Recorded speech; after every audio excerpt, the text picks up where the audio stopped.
Iya, masalah pembangunan di Papua itu masalah kebijakan. Kenapa saya bilang masalah kebijakan? Karena eh, saya bicara soal konteks pembangunan di wilayah Kabupaten Kaimana. Misalnya kita tanya kemana arah kebijakan publik Kabupaten Kaimana periode saat ini, begitu. Artinya orang asli Kaimana, orang Papua di Kaimana itu direpresi oleh atau dimarginalkan oleh sistem kebijakan daerah, oleh aktor intelek pemerintah, oleh tim-tim pemenangan, oleh sistem dan kebijakan politik kemenangan, dan juga oleh persepsi publik. Kami orang asli Kaimana termarginalkan, direpresi oleh situasi-situasi seperti itu.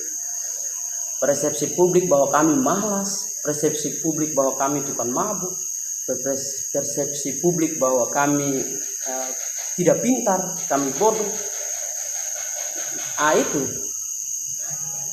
artinya pemerintah regional, baik daerah, provinsi, kabupaten, kota, hari ini dinilai gagal menjaga kehormatan orang asli Papua, apalagi terkhususnya di wilayah Kabupaten Kaimana. Pemerintah gagal menjaga kehormatan orang asli Kaimana.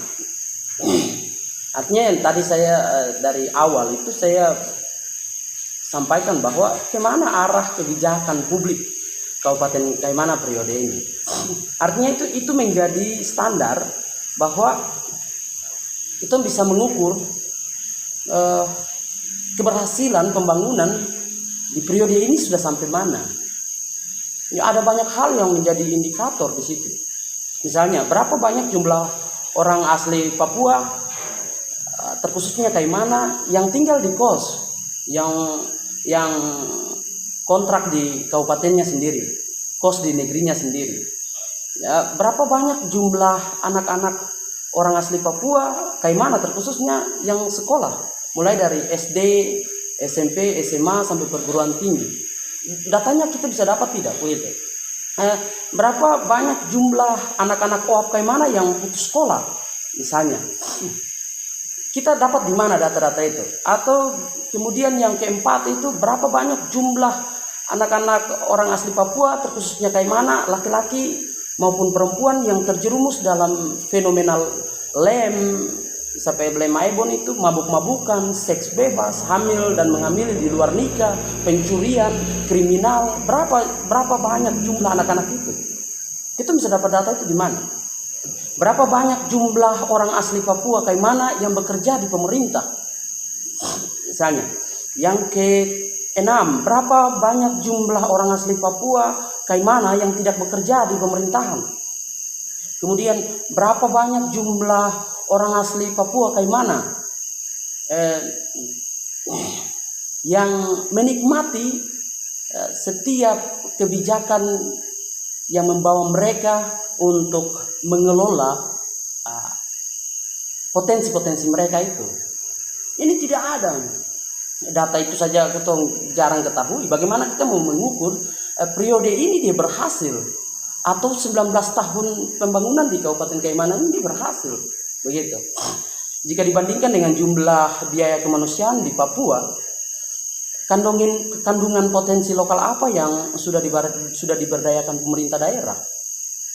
Misalnya, sedangkan APBD yang bisa dipakai untuk bangun sekolah lebih banyak, mendatangkan guru lebih banyak, menggali nilai-nilai Papua yang bisa berkontribusi pada kemajuan, itu justru tidak dipakai untuk hal demikian, melainkan APBD atau juga otsus itu dipakai untuk membiayai distributor sembako, buruh, modal UMKM, belanja barang dan jasa, dan lain-lain yang sebenarnya distributornya bukan orang Papua, begitu. bukan orang Papua yang mengelola, begitu. Kita mempertanyakan, pesawat siapa yang punya? Bukan orang Papua. Kapal apalagi di Kabupaten Kaimana siapa yang punya? Bukan orang Papua. Otsus sebesar itu siapa yang nikmati? APBD yang sebesar itu siapa yang nikmati? Kita bicara dari aras kebijakan begitu. Waktu distribusi anggaran sebesar 5 triliun, 5 miliar, 5.000 miliar itu, siapa pejabat yang ikut dari Jawa misalnya, dari Jakarta atau dari tempat yang lain yang mengawal situasi itu? Berapa jumlah dana yang dibawa balik? Terus kurun waktu berapa lama duit itu atau uang itu harus kembali ke Jakarta? Ya, begitu. Artinya ada hal-hal yang perlu diukur sehingga kita jadi tahu bahwa ya pemerintah itu dibutuhkan di kabupaten ini. Tapi kita tahu bahwa kebijakan daerah, kebijakan untuk membangun setiap kabupaten dan kota itu mau diukur dari sisi apa, begitu? Dari sisi kesehatan, dari sisi pendidikan, dari sisi ekonomi, dan semua itu sudah dijabarkan tadi dengan beberapa pertanyaan-pertanyaan tadi. Artinya begini, kita mau ukur, mau bilang bahwa uang itu terpakai habis oleh pejabat-pejabat. Sekarang pejabat-pejabat di kabupaten kota ini, berapa jumlah pejabat asli Kaimana yang ada, begitu? Atau berapa jumlah kepala keluarga orang asli Papua di Kaimana yang memiliki mobil, pejabat pemerintahnya, legislatif maupun eksekutif? Atau berapa jumlah pengusaha lokal ikan, baik dari pertanian maupun perkebunan, pala dan lain sebagainya, sembako, yang orang asli Papua yang punya mobil, yang punya kendaraan? Artinya di situ bahwa pembangunan di Papua ini persoalannya itu ada di kebijakan. Ada di kebijakan, sistem kebijakan pemerintah. Jadi kalau mau tanya data-data tadi itu ada di unsur-unsur kelembagaan agama, misalnya gereja. Gereja punya data lahir mati, gereja punya data hamil, jumlah anggota keluarga yang hamil, yang siap melahirkan, kematian, yang sakit, yang sekolah pun gereja punya data itu ada. Tapi sejauh mana pemerintah, kebijakan publik itu melibatkan gereja dalam setiap fenomena pembangunan di kabupaten ini, begitu. Sehingga kita tidak saling menyalahkan. Ya hari ini karena ya status, mungkin karena situasi politik, akhirnya ada hal-hal yang pemerintah malas libatkan gereja, kultur di dalam setiap aras kebijakan itu. Ya akhirnya ya kita tahu bahwa ya APBD atau APBN atau otsus atau yang dalam wujud dana itu tidak terkonfirmasi dengan baik. Itu dipakai untuk apa? Tujuan pembangunan, arah pembangunan saat ini kemana? Itu semua tidak tahu. Dan masyarakat buta soal itu. Begitu.